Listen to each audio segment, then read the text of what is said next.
La filière auto française peut-elle regagner de la compétitivité? Est-elle sortie de la crise? C'était le thème de l'atelier de cet après-midi au Mondial. Pour en parler avec moi, Bernard Julien du GERPISA, bonjour. Bonjour.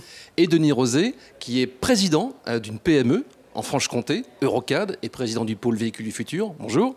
Bonjour.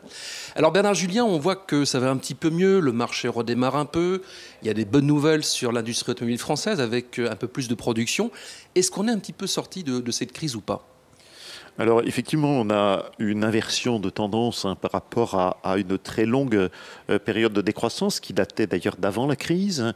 Aujourd'hui, on a une très bienvenue inversion de courbe avec des annonces qui devraient permettre de voir cette tendance se renforcer. C'est à soi seul une très bonne nouvelle.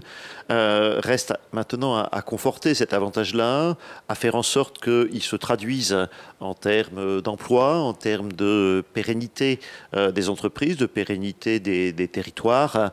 Et puis évidemment, on a encore un gros déficit commercial en matière automobile. On espère qu'un jour peut-être l'industrie automobile française redeviendra exportatrice, mais on n'en est pas encore là et par conséquent, il y a encore pas mal de chemin à parcourir, même si l'acquis est appréciable. La bonne nouvelle quand même, c'est qu'on produit en France des voitures du segment B. C'est donc possible avec la Nissan Micra, par exemple, qui arrive chez Renault. Alors il y a la Nissan Micra, il y avait déjà la Yaris, il y a une partie de la production de Clio, une partie de la production de 208 aussi. Par conséquent, cette bataille-là, à laquelle je tiens beaucoup personnellement, n'est pas perdue. Là, ça fait partie des combats dans l'avenir. On sait que, par exemple, le site pilote pour Clio 4, c'est le site de Bursa en Turquie. Le site pilote pour 208, c'était encore Poissy. Qu'en sera-t-il pour les futurs modèles de ces gammes-là? C'est une question très importante pour l'industrie automobile française. Nous avons eu l'occasion de l'effleurer cet après-midi. Denis Rozet, quand les constructeurs vont mieux, les équipementiers vont mieux, et quand on est une PME, comment on accueille ces nouvelles? On les accueille avec optimisme. On l'a rappelé, on vient de parler de pérennité. Ça a été un des thèmes qu'on a abordé durant cette heure et demie. Les PME s'organisent, se fédèrent en réseau. J'ai l'honneur de présider le pôle véhicule du futur qui compte aujourd'hui 306 adhérents. Ce qui veut dire que les outils et les actions que l'on porte intéressent effectivement ces entreprises. On est sur deux régions, l'Alsace et la Franche-Comté, qui sont effectivement deux grandes régions automobiles, avec notamment la présence du constructeur PSA.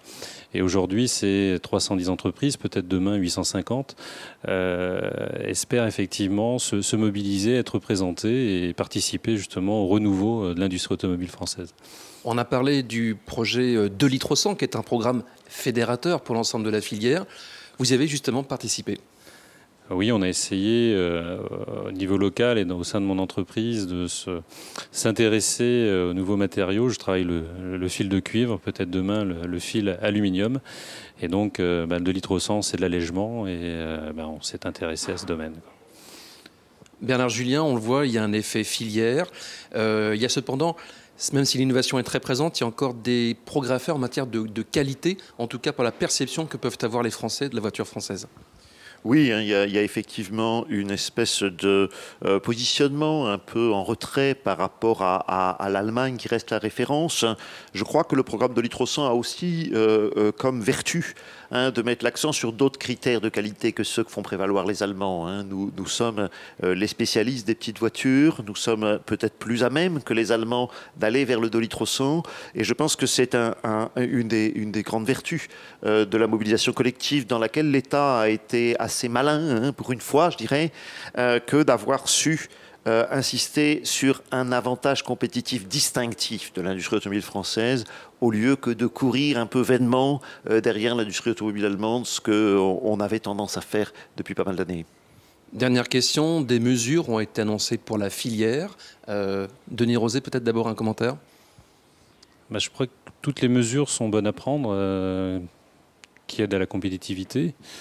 On a entendu, on aime les entreprises, donc j'espère qu'on aime toutes les entreprises, la grande comme effectivement la petite. Donc elles sont bienvenues.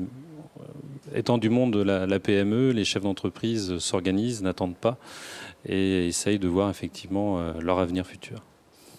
Bernard Julien. Oui, je pense que l'analyse générale a été de considérer que c'était bienvenu, que c'était une condition nécessaire mais en aucun cas suffisante, et que le cœur de la compétitivité allait se fabriquer sur la mobilisation collective, incluant en particulier les salariés autour de l'innovation et de la capacité à gérer les adaptations et la qualité.